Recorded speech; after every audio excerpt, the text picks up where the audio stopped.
Welcome viewers.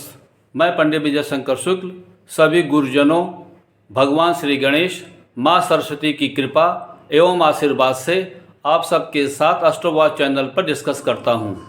ज्योतिष का मृत्यु से संबंध। जीव मृत्यु लोक में अपने पूर्व जन्म के प्रवृत्ति और संचित कर्मानुसार माता पिता का चयन करके अपनी इच्छा पूर्ति के लिए निश्चित श्वास के साथ मानव, पशु या पक्षी का शरीर धारण करता है। अपने इस जीवन काल में अनेकों कर्म धर्म अथवा अधर्म के साथ करता है और संतति का विस्तार करता है। उसके अपने कर्म पूर्ण होने या उसके पहले ही शरीर क्षीण होने पर सामान्य अथवा असामान्य, जिसे अकाल मौत कहते हैं, को प्राप्त होता है। जीवात्मा अपने भौतिक शरीर का त्याग तभी करता है जब उसका भौतिक शरीर उसके लायक नहीं रहता है। किसी भी जातक के जन्म कुंडली को देखकर उसको इस भौतिक शरीर छोड़ने का कारण रोग अथवा दुर्घटना से होगी, इसका अंदाज़ा लगाया जा सकता है। ज्योतिष शास्त्र में कुंडली में छठा भाव रोग या दुर्घटना तथा आठवां भाव मृत्यु और ऑपरेशन और 12वें भाव शारीरिक व्यय पीड़ा अथवा अस्पताल में काफ़ी समय तक भर्ती रहने का भाव माना जाता है। अकाल मृत्यु अर्थात असमय भौतिक शरीर त्यागने के कारण के प्रामिस पर चर्चा होगी।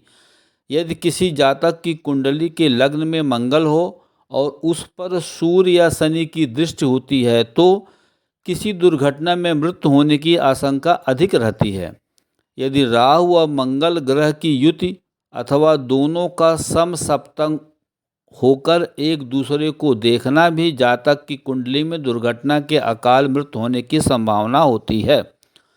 जन्म कुंडली के छठे भाव का स्वामी पाप ग्रह से युक्त होकर छठे या आठवें भाव में होता है तो दुर्घटना में मृत्यु होने का भय बना रहता है। ज्योतिष के अनुसार लग्न भाव दूसरे भाव 12वें भाव में अशुभ ग्रह की स्थिति हत्या का कारण होती है।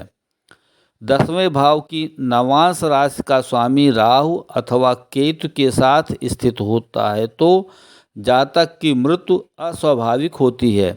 लग्नेश तथा मंगल की युति छठे, आठवें, 12वें भाव में होता है तो जातक की मृत्यु शस्त्रवार से हो सकती है।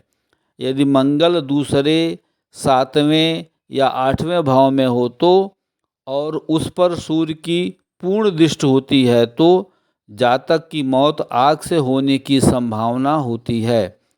पूजा पाठ, भजन कीर्तन, ध्यान योग, सत्कर्म और परोपकार तथा व्यायाम यम नियम से आयु बढ़ती है। दुष्कर्म से आयु क्षीण होती है। यदि किसी जातक की कुंडली में अकाल मृत्यु का योग होता है तो उस जातक को भगवान शिव की पूजा करने से अकाल मृत्यु योग से छुटकारा मिलता है। जातक को जल में तिल और शहद मिलाकर भगवान शिव का अभिषेक करना चाहिए। इसी के साथ आपको महामृत्युंजय मंत्र और ओम नमः शिवाय मंत्र का जाप पूरी आस्था और श्रद्धा से करना चाहिए। यदि किसी व्यक्ति की अकाल मृत्यु का भय है तो उसको मंगलवार और शनिवार को काले तिल और जौ का आटा तेल में गूंथकर एक मोटी रोटी पका लेना चाहिए।